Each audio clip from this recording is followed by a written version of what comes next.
In this episode, we've got a lot to catch up on. We're going to cover the staff room build, which is finished. I'm going to take you there and see what that's like. I haven't seen it yet. Then we're going to talk about the timetable that's been confirmed, voted by the waiting list, update on coaches, Unity Transformation clothing, membership card for business partnerships, and some exclusive discounts for my members. So we've got a lot to cover, but let's first go to the studio, see what it's like. So here we are. First impressions, it does feel way smaller. I think it's because of previous to the ball being built, there was light by the windows on the other side, so it does feel a bit darker. Still a good bit of space, just might be tighter than I first imagined. Let's have a look at the staff room. So obviously this is going to get painted black, probably going to put a Unity Transformations logo there, or maybe there. Whoa, really cool.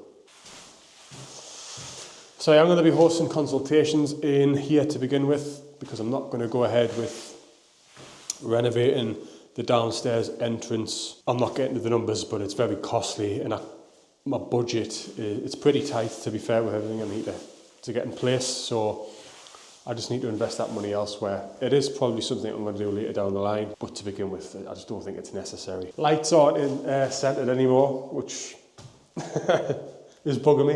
OCD.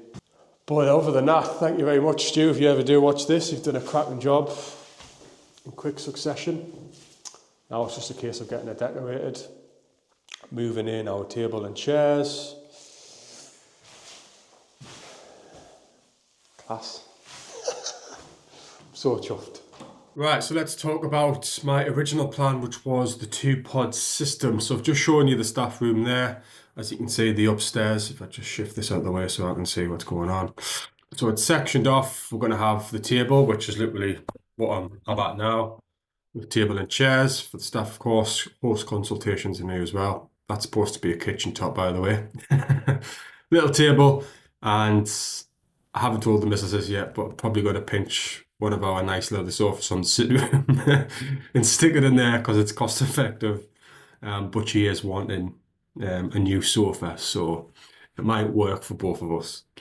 But I'll let you know how that goes. In terms of the 2-pod system, we are just going to focus with the pod 1, which is going to be downstairs for now. Reason being, to begin with, it's like very, very, very unlikely that I would ever get the amount of members to fill a 2-pod system, which I've worked out as 150 members. Starting a new studio in an area where nobody knows you are, it's too over optimistic, let's say. So I'm going to have everything decorated upstairs, ready to go, but I'm not going to invest in double the amount of equipment, which is going to be good for the business. We've got more money in the bank in case it is a slower start than anticipated. And then this is going to give us ample space upstairs for when we have our opening day. We're going to have like drinks, food, etc.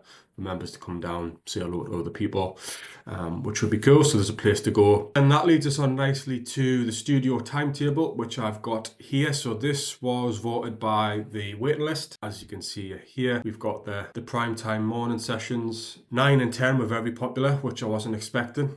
So was midday. And then we've got obviously after work as well. Originally it was like 5, 6 and 7, but because of where the studio is located in like Yarm and Eaglescliff, the traffic is horrendous. So my missus give me a heads up that it might be worthwhile pushing the sessions back slightly later to give more time for people to get through the traffic, etc. So that's why they've been pushed slightly. But we've got ample space here for 66 opening members, and then I need 2 coaches to do this with me. So I'm going to be taking half of the sessions to begin with, and then the other 2 coaches, they'll be splitting their hours because they'll be doing other things outside of the studio as well to begin with. And then later down the line, I want to hire full-time staff, so everything's in-house, part of Unity Transformations, on the same mission, etc. So in terms of an update with the coaches, as I mentioned, I think in the last episode, I had a meeting, the first PT, with a young lad. And I was very, very impressed with him. He specialises in strength and conditioning. He's currently doing a master's degree. Very intelligent. Reminded of myself when I was young, ambitious, highly driven, wants to have an impact in the industry. Get on well, obviously, so that's a big tick in the box. And yeah, we shook hands. We haven't signed anything, which is, I guess, some level of doubt in my head. Like he could change his mind, which is not good on that front. Yeah, we've discussed. He's excited. and he sees the vision in terms of building Unity transformations. And I do want to, if I'm being truthful, make this the #1 personal training studio in Teesside. Okay, so big goals, big vision. It's going to take time, I know, but that's where I want to take this. With the service that we can provide and make this an unbelievable community. So that's where we're at. I've got more meetings with more PTs coming up, so I can fill that #2 slot in. One business mentor did mention the worst number in business is 1. If you've only got 1 staff member, what happens if they fall ill? Then I'm having to do all the sessions. Then I can't do consultations. I'll be just absolutely burnt out, which I can't repeat my mistakes from the past. Next up, let's talk about Unity Transformations clothing. If you can see my next tab here of Canva. As you know, this is how I work. First and foremost, I want to create a premium feel in terms of the clothing, not like a cheap and tatty hoodie that you can get cheap as chips and just bang a logo on. I've already ordered this, to be fair, for my personal clothing, just so I can test the quality with a company called Motive 8, which is a local, obviously, printing and embroidery company. The lady recommended Native Spirit as a high quality clothing, so I want when people put on the clothing, they're like, yeah, this feels good, and they're proud to wear it. What I am going to do in this week's email is get the waiting list to vote on, do they prefer an over the head hoodie or would they prefer a zipped hoodie? Me personally, I like over the head, but I am going to ask the vote and the majority will win. And then for myself, if you can tell with this, what I've got on here, this is a Barber jacket. I do like the fleece kind of texture in the winter. Embroidered on the left hand side, embroidered up here. If any of the members or staff want one of these, who knows, but this is for my own personal liking. So I've ordered one of them for myself. Then we've got tops for staff, so it's like more of a sporty kind of texture. Then we have membership tops, so these are unisex, as I say, a good quality material. Then we've got a tote bag there, just going to explore what that looks like. And then again, this is more so for myself, like a Unity Transformation rucksack. So definitely going big with the branding. I spend so much on Nike, like I just want to wear my own kit, you know what I mean? It's good for advertising, and yeah, why spend crazy amounts on Nike when you can have your own stuff? So if you're watching this and you're on the waiting list, please do vote. What do you prefer, the pullover or do you like the zipped hoodie? And then I will put a big order in once I find out what the quality is like and the delivery arrives. And then finally for this video, we have the Unity Transformations membership cards. This is an idea for once people have finished their introductory 6-week challenge.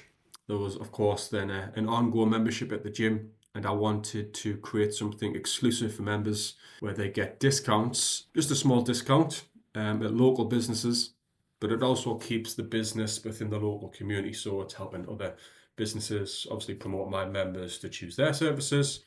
I give their members a slight discount in the studio, etc. So everybody wins. It's tough times in businesses. Yorm High Street, for whatever reason, always seems to flourish. Like all the shops are pretty much full. But if I refer back to my hometown, like it's an absolute ghost town. It's very sad to see.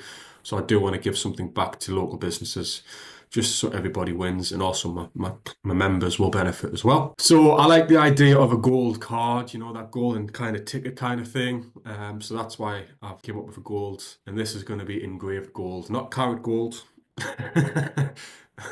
I'm not a millionaire, but having that in your wallet or purse, I think would be pretty cool. But who knows? We'll see when they arrive, when I put the order in, because I am going to put this in the waiting list vote as well. Which design do you like best for the front? Is it this one? Or for me, I like this kind of, just like the Unity logo there. The Unity symbol rather. I think it's a bit more, I don't know what the word is, just a bit cooler.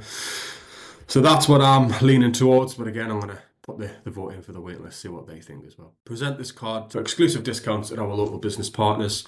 So I've already started reaching out to businesses within our commercial estate, businesses that I think my members would find value with. So a beautician, hair salon, and there's a Pilates studio over the road from us. So I've reached out to those two so far, getting back to me, and they think it's a really great idea. And then I'm going to put a post in local Facebook groups to see if there's any local businesses that would be interested in this.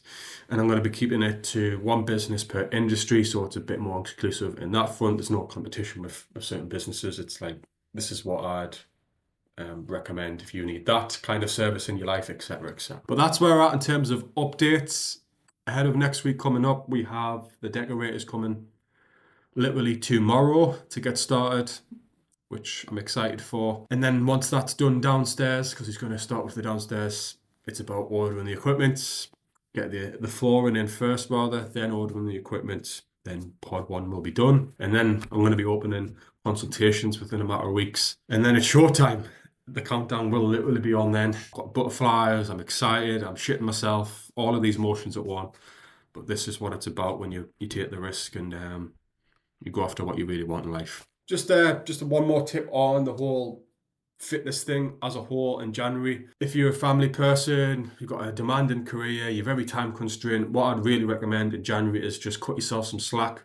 Having this expectation when you've just had some time out to go all in with your health and fitness while spinning the plates with your career and family life, it's too much too soon, and you'll just say, oh, F this, like I can't do it, and that'll be another New Year's resolution down the drain. 80% of people quit their New Year's resolutions, or fail rather, in February alone. It's because they set the bar too high. It's not sustainable. And yeah, let me just finish off this episode with that little tip for you. Right, I'll see you in the next one.